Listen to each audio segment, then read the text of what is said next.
Good morning વિદ્યાર્થી મિત્રો. આજે આપણે ધોરણ 9 વિષય હિન્દી ચોથું કાવ્ય कर्ण का जीवन दर्शन कविता के कवि हैं राम हरि सिंह दिनकर जी. दिनकर जी ने रश्मि रथी काव्य से एक पाठ लिया है जिसमें कर्ण के व्यक्तित्व को निखारा है. दोस्तों, आप महाभारत के सभी पात्रों से परिचित हैं, पांडवों से भी परिचित हैं. कर्ण की बात करें तो कर्ण पांडवों के ज्येष्ठ पुत्र थे और श्रेष्ठ भी. उनकी महानता उनके जीवन से झलकती है. उनका व्यक्तित्व इतना बड़ा था, इतना महान था कि आज भी हमारे जबान से कर्ण की बात निकलती है तो हम कहते हैं कि कर्ण जैसा दानवीर व्यक्ति संसार में कहीं नहीं है. हमारे जीवन को भी ऐसे महान बनाना है. विद्यार्थी मित्रों, यहाँ पर किस प्रसंग का वर्णन किया है ये हम पहले देखेंगे. महाभारत में अंतिम युद्ध का समय है. श्री कृष्ण को ये चिंता है कि अब दुर्योधन के साथ कर्ण है, कर्ण अगर हट जाए उनसे तो पांडवों की जीत निश्चित है. मतलब कर्ण इतना बड़ा योद्धा था, इतना वीर था कि कृष्ण को भी इससे डर था. विद्यार्थी मित्रों, अंतिम समय पर कृष्ण कर्ण के पास जाते हैं और उसे इस बात का परिचय करवाते हैं कि आप कौन हैं. तब श्री कृष्ण ने उसको अपना परिचय देते हुए कहा कि ये आप क्या हैं, आप कौन हैं. जैसे आप कुंती पुत्र हैं, ज्येष्ठ पुत्र हैं, पांडवों के बड़े भाई हैं. पर कर्ण का व्यक्तित्व देखिए कि वे तटस्थ रहकर उनके प्रश्न का यह उत्तर देते हैं कि मैं कुंती पुत्र अवश्य हूँ पर दुर्योधन का दोस्त. कौरव में दुर्योधन उनके मित्र थे. अन्याय और अपमान से भरे हुए कर्ण के इस जीवन में उसका साथ देने वाला सिर्फ दुर्योधन था. अपने मित्र का वे दर्शन करवाते हैं कि दुर्योधन मेरा ऐसा दोस्त है जिससे मैं कभी धोखा नहीं कर सकता. मैं अपने मित्र को अंतिम समय तक उनकी मित्रता निभाऊंगा और उससे ऐसे बंधनों से छुड़वाऊंगा. विद्यार्थी मित्रों, जैसे कर्ण दानवीर माने जाते थे, हमारा व्यक्तित्व भी कर्ण की तरह ऐसे निखर उठना चाहिए. कविता के जरिए हम यह देखेंगे कि कर्ण के जीवन में किन चीज़ों का महत्व है और किन चीज़ों का महत्व नहीं है. वैभव विलास की चाह नहीं, अपनी कोई परवाह नहीं. विद्यार्थी मित्रों,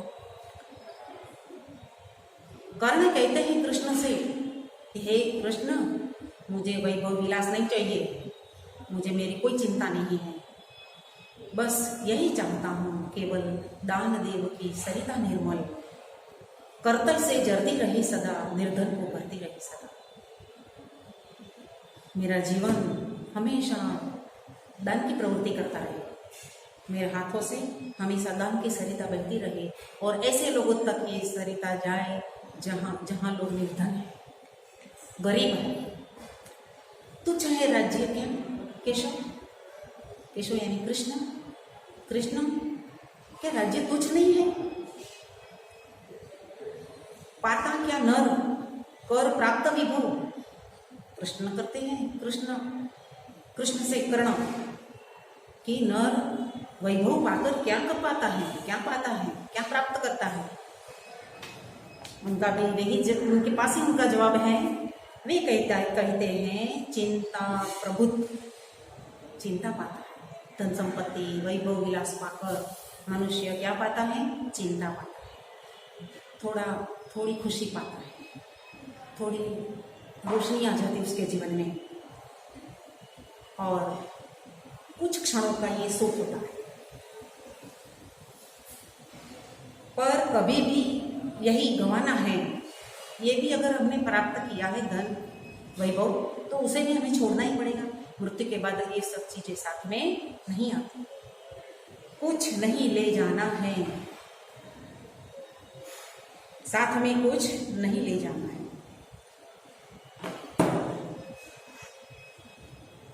मुझसे मनुष्य जो हैं, मेरे जैसे जो मनुष्य हैं, वे कंचन का भार नहीं ढोते, वे कंचन का पीछा नहीं करते, धन संपत्ति के पीछे नहीं दौड़ते।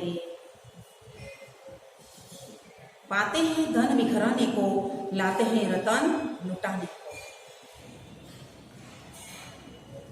मनुष्य जो पाता है धन संपत्ति सुख दुख, ये सब हमारे जीवन में उनको पाना जरूर है, पर लुटाना भी है ना। लुटाने का मतलब है दान करना है। जग से न कभी कुछ लेते हैं, दान ही हृदय का होता है। हमारे हृदय से उन दुखियों के प्रति, उन पीड़ितों के प्रति, उन निर्धनों के प्रति हमारे जीवन में, हमारे हृदय में क्या होना चाहिए? प्रेम होना चाहिए, दया भाव होना चाहिए। यही मनुष्य का जीवन है, यही जीवन में उसकी कीमत होती है। धन संपत्ति तो मनुष्य कुछ भी करके पा लेता है, पर जो जीवन में दान का महत्व समझता है वही कर सकते हैं दान, और उसका मृत्यु के बाद भी उसकी प्रशंसा होती है, उनकी कीमत होती है।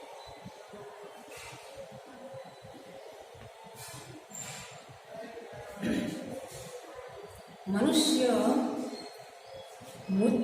मुझसे मेरे जैसा जो मनुष्य होता है वह कंचन का भार नहीं ढोते, धन बिखराते हैं, रत्न लुटाते हैं। जब से कुछ नहीं पाते, संसार से कुछ उसे लेने की इच्छा नहीं होती, वे देने में समझता है। जग से न कुछ लेते हैं, दान ही हृदय का देते हैं।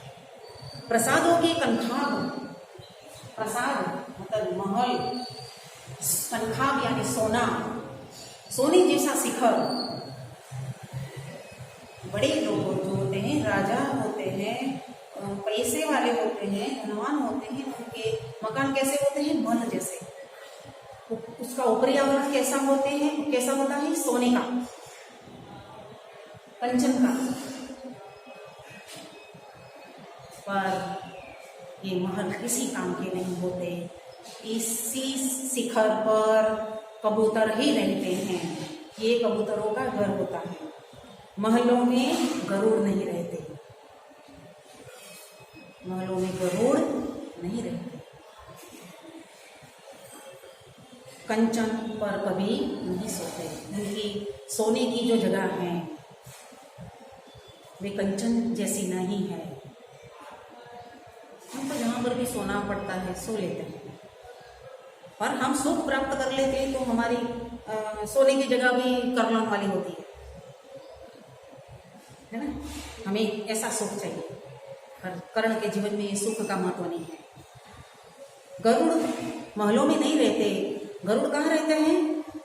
पहाड़ों में रहते हैं, शैलों की फटी दरारों में रहते हैं। दरार यानी कि तिराड़, फटा हुआ पत्थर, इसके बीच रहते हैं गरुड़।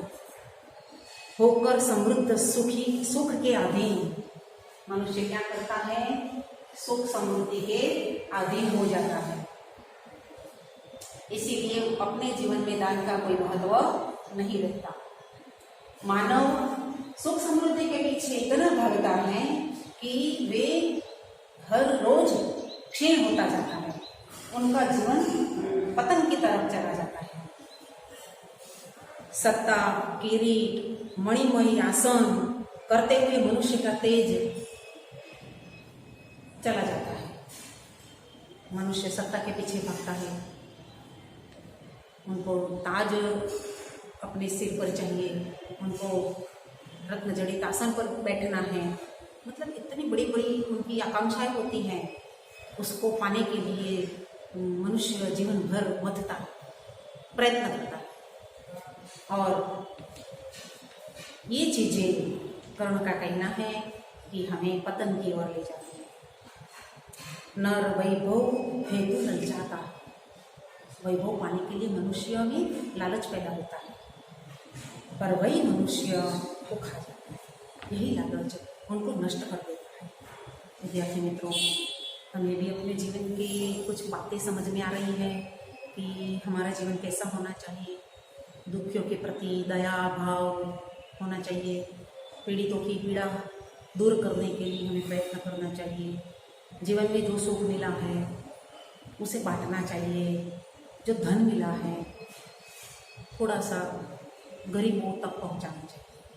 यही हमारा जीवन है। यही ऐसा ही हमारा व्यक्तित्व होना चाहिए।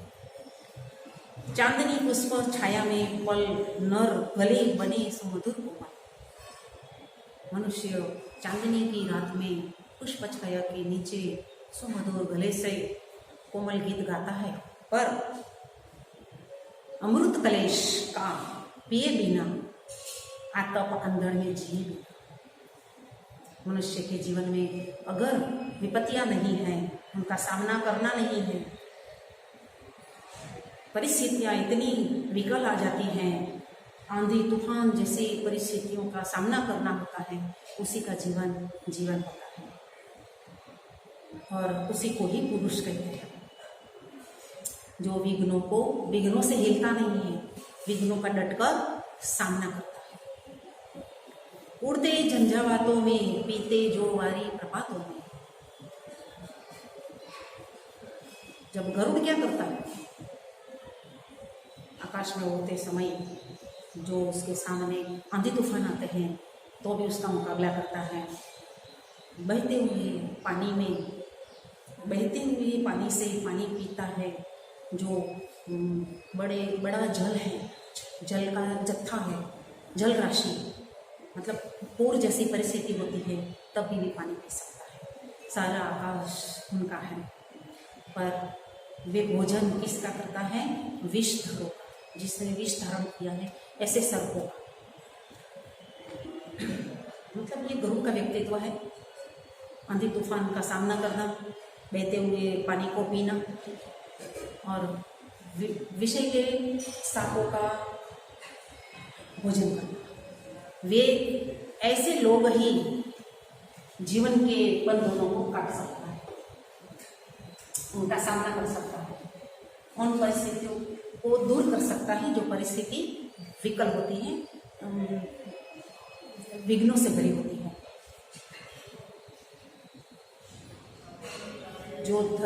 वे ही फणीबंद छुड़ाते हैं, धरती का हृदय जुड़ा। मैं गरुड़ हूँ। श्री कृष्ण से कृष्ण कहते हैं, श्री कृष्ण से कर्ण कहते हैं कि मैं गरुड़ हूँ कृष्ण, मैं ऐसा पक्षीराज हूँ जो झंझावातों में भी नहीं डरता, बहते हुए पानी को पीता है, आकाश में अनेक परिस्थितियां आने पर भी वे डरता नहीं है, उसका सामना करता है। और ऐसे परिस्थिति में मैं भी डट कर खड़ा हूँ। मेरे सिर पर मुझे ताज नहीं चाहिए, पर दुर्योधन पर जो विपत्ति आई है, जो समस्या पैदा हुई है, उससे मुझे उसे छुड़ाना है। ये घोर विपदा है कृष्ण। ऐसे समय पर मैं अपने भाइयों का साथ देकर अपने दोस्त को धोखा नहीं दे सकता। विपद घोर दुर्योधन पर आई है, सकता किसी विष्णु से न छोड़। उसके सामने जो भी उसके दुश्मन हैं उसे छोड़ने वाले नहीं हैं, इसलिए मैं उनका साथ दूंगा। मुझे कृष्ण आपकी बातों में आना नहीं है। मैं रण खेत को मैं पाटूंगा, मतलब पार करूंगा, और मेरे मित्र दुर्योधन जो बंधन में पड़ा है, जिस फणी बंधन ने उसे बांध दिया है, जिस दुश्मनों ने उसे बांधा है, उस बंधनों से मुझे उसे छुड़वाना है। दोस्तों, कृष्ण की कर्ण की अपने जैसे दोस्ती देखी, दुर्योधन के प्रति भाव देखा, मित्रता की परिभाषा आपने समझी। वो ये हमें भी अपने जीवन में यही सिखाती हैं कि हमें भी मित्रता को निभाना चाहिए। हमारा जीवन भी दुखियों के प्रति अच्छा होना चाहिए। पीड़ितों की पीड़ा दूर करना हमारे जीवन का लक्ष्य होना चाहिए। और हमारा कर्तव्य है कि हम निर्धनों को धन दें, दया दे, दया रखे और अपने जीवन को आगे बढ़ाए। विद्यार्थी मित्रों, यहाँ हमारी कविता समाप्त होती है। अब गृह कार्य देखें तो कविता की इस पंक्तियों से हमें कुछ एक एक शब्द के जो जवाब मिलते हैं, ऐसे प्रश्न आपको आपके नोटबुक में लिखना है और इस कविता का स्वाध्याय भी नोटबुक में